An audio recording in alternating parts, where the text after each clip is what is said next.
এবং আপনারা জানেন যে বাংলাদেশে সর্বোত্তম শ্রমিকদের প্রাধান্য দেওয়া হয়।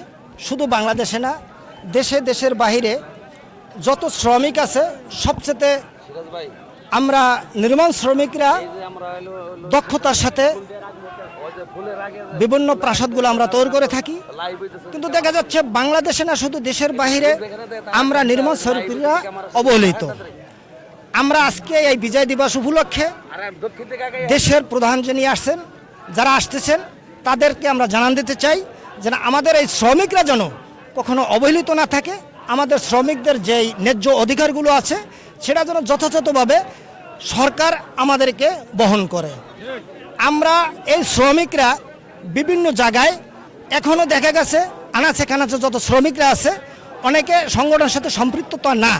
আপনাদের মাধ্যমে আমি জানান দিতে চাই যে সকল শ্রমিকরা যেন এরকম একটা ব্যানারের নিচে থাকে এবং আমাদের কথাগুলো জানান দিতে পারি গভর্নমেন্টের কাছে, দেশের প্রধান যারা আছে তাদের কাছে যেন আমাদের কথাগুলো পৌঁছায়।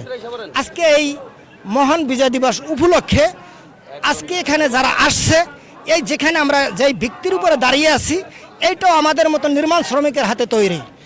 এই যে যেই ভিত্তি যে দাঁড়ানো আছে, যে স্মৃতিসৌধ, এই স্মৃতিসৌধটাও আমার মতন এই শ্রমিক ভাই এবং বন্ধুদের হাতে তৈরি। যেখানে বাংলাদেশের সংসদ বসে, যেখানে আইন প্রণয়ন করা হয়, সেখানেও আমাদের হাতের ছোঁয়া আছে। শুধু বাংলাদেশ না, সারা বিশ্বে আপনি যেখানেই যাবেন, রাস্তাঘাট, কল কারখানা, ইন্ডাস্ট্রিয়াল যা কিছু বলেন, সব কিছু আমাদের মতন শ্রমিকদের হাতে দক্ষতার সাথে নিপুণ ছোঁয়ায় তৈরি হয়। অতএব আজকের এই বিজয় দিবস উপলক্ষে সকলকে জানাইতে চাই, শ্রমিককে কেউ অবহেলা করবেন না, শ্রমিককে ভালোবাসুন, শ্রমিকদের ন্যায্য অধিকার থেকে কেউ বঞ্চিত করবেন না।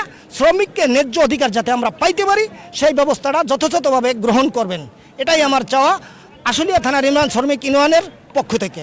ধন্যবাদ আপনাদেরকে, অসংখ্য ধন্যবাদ। আজকে যারা এখানে উপস্থিত হয়েছে সকলকে ধন্যবাদ।